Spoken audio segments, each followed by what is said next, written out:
time to think of something clever, but when it comes to the topic of 10 times the WNBA humiliated and destroyed themselves, all I gotta do is turn on some highlights. Bonner. 3-on-1 off the backboard. Reiner left alone. Yeah, your eyes didn't deceive you. You just witnessed the worst step-back jumper that was ever recorded on live television, the worst off-the-backboard alley-oop ever recorded on live television, and, why the heck does this defender move out of the way, and then how the heck does she miss that wide-open dunk? You know, when it comes to the WNBA, it's really no different than watching an extended episode of Shaq and a Fool. And while I say that in jest, the truth is every single year the WNBA manages to do something that humiliates and absolutely destroys their own image. Like, for example, in 2022, Steph Curry won the All-Star MVP, and this is the trophy he won. It was carefully designed by Victor Solomon, who's known for designing awards that cost up to $30,000 to make. The 2022 WNBA All-Star Trophy, on the other hand, believe it or not, was this.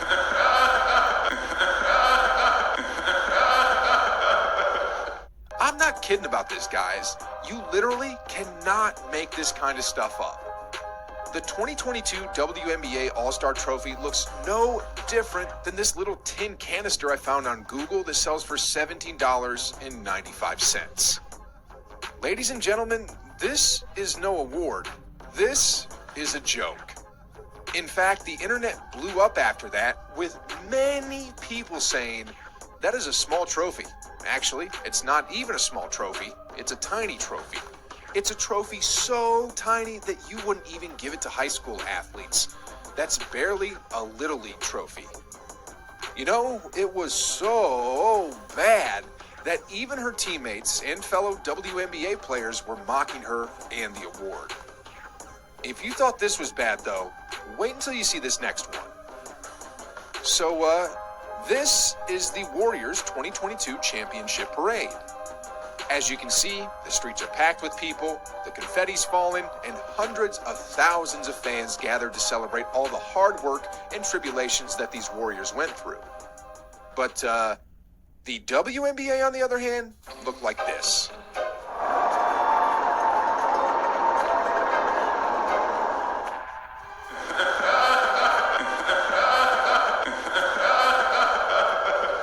There's literally nobody there. Nobody. In fact, there's actually more traffic during a regular season rush hour than there was when it comes to this so-called parade. Now, if this ain't the definition of humiliation, then I don't know what is. Oh, wait, I know. So, let's talk about trades for a second. When it comes to NBA trades, we can all think of a few trades off the top of our heads. Anthony Davis to the Lakers in 2019, Kyrie Irving to Boston in 2017, and Shaquille O'Neal to Miami in 2004. These are just some of the countless NBA trades that immediately comes to my mind when we're talking about NBA trades. For the WNBA, on the other hand, I think I speak for 90% or perhaps 99% of NBA fans when I say the only WNBA trade that I'm aware of is when Brittany Griner was traded for Victor Bout. Yeah, as crazy as that sounds, as an avid basketball fan, the only trade I'm aware of when it comes to the WNBA was when Brittany Griner was traded for the quote-unquote Merchant of Death. And I ain't done yet with Griner either. You see, back in 2016, she declared that she could beat DeMarcus Cousins in a one-on-one. And when NBA players like DeMarcus Cousins and Kevin Durant said that there's no way that could happen, she responded with this.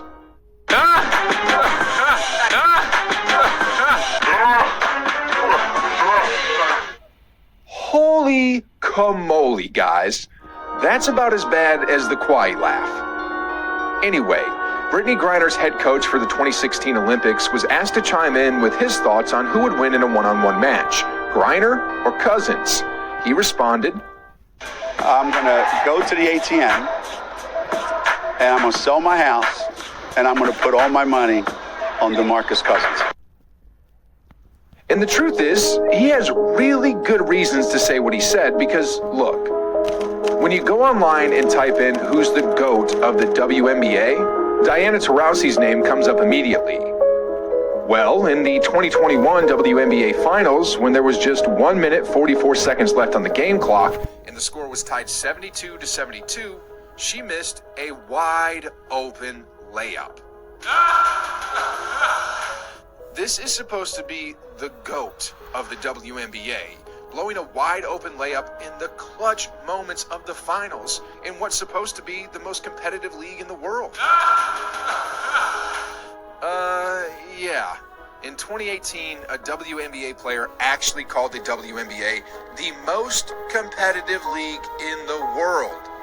Just hear it for yourself. We work tirelessly in the WNBA. It's the most competitive league in the world. It's only 144 women that get this blessing to have the opportunity. Nobody's really retiring, and every year it comes in great talent. So it's the highest level of basketball. And if you love basketball, you love the WNBA. Anyway, if you thought that take was crazy, wait until you hear these next ones about the wage gap disparity. We are not asking to get paid what the men get paid. We're asking to get paid the same percentage of revenue. So a lot of people don't understand that we're not asking for the same. We're asking for, a similar, not even the same shared revenue, but a similar percentage of revenue shared. Okay, so as you just heard, Kelsey Plum recently went on air to talk about the wage gap disparity and how it's unfair that WNBA players aren't getting paid as much as their NBA counterparts. And she specifically talked about the difference in revenue sharing, but she needs to take a business class or something. I mean, as recently as 2018, Adam Silver, the commissioner of the NBA, stated that each year since the WNBA has been in existence, the league has had an average loss of $10 million per year. And while the WNBA popularity has increased a bit since then, and while the WNBA has seen revenue increases, there's still no indication that the league is reaping a profit yet. If I had to guess, it's still a net negative when it comes down to the profits and loss column. So, asking for a raise, whether that it's in revenue sharing, is just absolutely ludicrous when the owners are still losing money. And what's even worse about this is, the WNBA often pushes back when they get support or advice on how to improve their situation. Like the time Luka tweeted out a support in this video. What's up, Ricky? I know you're having a great season, so just keep pushing. I know you're going to be the rookie of the year, so best of luck to you. Well, I kid you not when I say that a WNBA team replied to this by saying, says a guy who hasn't been to a WNBA game all season, but got sent a jersey and recorded a scripted video. Like, why are you trying to guilt trip people into attending their games?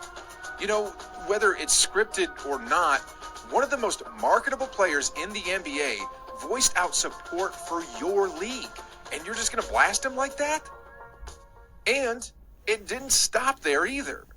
One time, Shaquille O'Neal gave out some constructive advice on how to improve the WNBA, and he was outright rejected. Just hear it out for yourself. 10 years ago, the WNBA game was here. NBA game was here. Now it's here. I have a way to make it equal. Just listen to me now. You ready? All right. We've heard it. Yeah, we've. So in beach volleyball, the women's net is maybe half an inch lower. You think if we just lower the rim so y'all could dunk like we dunk, that'll give y'all more oomph than you already have? No. I mean, 'cause listen, y'all are doing the step back, the pull back. Y'all doing everything we're doing, but I don't see a lot of people going up with two hands and, back. Oh, it's coming.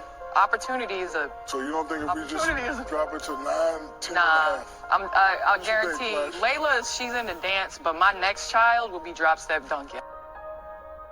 So, about this, I don't get it.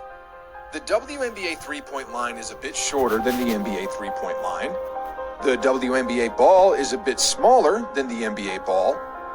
A WNBA game has fewer minutes than an NBA game.